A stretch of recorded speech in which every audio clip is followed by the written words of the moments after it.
பசுமை மற்றும் மலர்கள் நிறைந்த விஜயவனம் என்ற காட்டில் விஜயவர்மன் என்ற சிங்க அரசன் வாழ்ந்து வந்தான். அவன் வலிமையிலும் வீரத்திலும் புகழ் பெற்றவன்.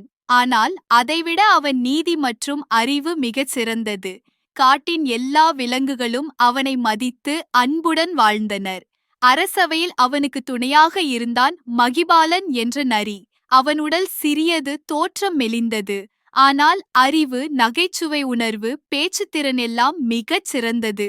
அவன் எப்போதும் யாரையும் புண்படுத்தாமல் இனிமையுடன் பேசுவதில் வல்லவன். ஒருநாள் விஜயவர்மன் சிங்கம் அவனது அரசவையில் நெருங்கிய ஆலோசனைக்கு வந்தான். அண்டை நாட்டின் அரசன் கேதவன் பன்றி எப்போதும் பிறர் மனதை புண்படுத்தும் வார்த்தைகளை பேசுவான் என்று செய்தி வந்தது. நாம் அண்டை நாட்டாருடன் நல்ல உறவை பேண வேண்டும். ஆனால் அவர் எப்போதும் கேலி செய்யும் பழக்கம் கொண்டவர். அதற்கு தகுந்தாற்போல் தூதுவரை அனுப்ப வேண்டும் என்று சிங்கம் அறிவித்தான். அரசவையில் யாரை தூதுவராக அனுப்புவது குறித்து அனைவரும் சிந்தித்தனர். சிலர் புலியை அனுப்பலாம் என்றனர். சிலர் யானையை அனுப்பலாம். ஆனால் சிங்கம் புன்னகை கொண்டு கூறினான், இந்த பணி அறிவும் பொறுமையும் கொண்ட ஒருவனுக்கே பொருந்தும். மகிபாலன் நரிதான் இதற்கு தகுதி வாய்ந்தவன். அனைவரும் ஆச்சரியப்பட்டனர். என்ன, சின்ன நரியை அனுப்புகிறாரா? கேதவன் அரசன் அவனை அவமதித்து பேசுவான். மகிபாலன் எப்படி பதிலளிப்பான் என்று யானை கேட்டது. மகிபாலன் சிங்கத்தை பார்த்து நிதானமாகச் சொன்னான், அரசே, உங்களின் நம்பிக்கைக்கு நன்றி. இந்த பொறுப்பை நான் ஏற்கிறேன். ஆனால் கேதவன் எப்போதும் பிறரை புண்படுத்தும் வார்த்தைகளை பயன்படுத்தும் பழக்கம் கொண்டவர். நான் அதற்கு தயாராக இருக்கிறேனா? சிங்கம் சிரித்துக்கொண்டு கூறினான், நீ அறிவாளி.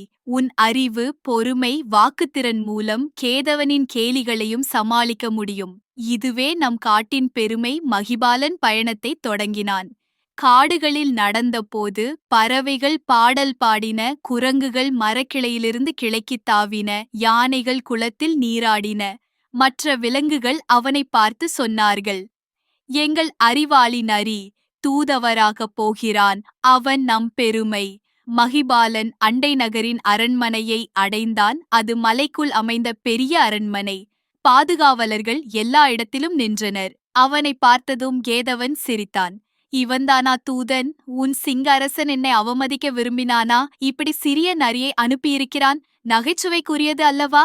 அரண்மனை முழுவதும் சிரிப்பால் நிரம்பியது. சிலர் கைத்தட்டினர். மகிபாலன் அமைதியாக தன் கண்களில் பொறுமையுடன் பதிலளித்தான், அரசே, எங்கள் நாட்டில் யானைகள், புலிகள், கரடிகள், ஒட்டகச் சிவிங்கிகள், வலிமை மிக்க விலங்குகள் ஏராளம் உள்ளனர். அவர்களை பார்த்தாலே அனைவரும் ஆச்சரியப்படுவார்கள்.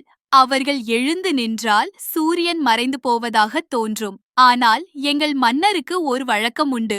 அதற்கேற்பதான் என்னை அனுப்பியுள்ளார். கேதவன் கேட்டான். என்ன அந்த வழக்கம்? மகிபாலன் சிரித்தபடி சொன்னான், அரசே, அறிவுள்ள அரசனின் நாட்டிற்கு அறிவுள்ள தூதரை அனுப்புவார். முட்டாளான அரசனின் நாட்டிற்கு முட்டாளை அனுப்புவார். எங்கள் நாட்டிலேயே பெரிய முட்டாள் நான்தான். அதனால் என்னை இங்கே அனுப்பியுள்ளார். இந்தச் சொற்கள் கேதவனின் இதயத்தை தாக்கின. அவன் முகம் சிவந்தது. கூட்டத்தில் இருந்த மற்ற விலங்குகள் அமைதியாக இருந்தனர். நான் எப்போதும் பிறரை புண்படுத்தும் வார்த்தைகளை பேசுவேன். ஆனால் அது என்னை உயர்த்தவில்லை. மாற்றாக நான் அவமானப்படுகிறேன். இனிமேல் யாரையும் புண்படுத்த மாட்டேன். அவன் மகிபாலனை நோக்கி உறுதியாக சொன்னான், நீ சொன்னது உண்மை.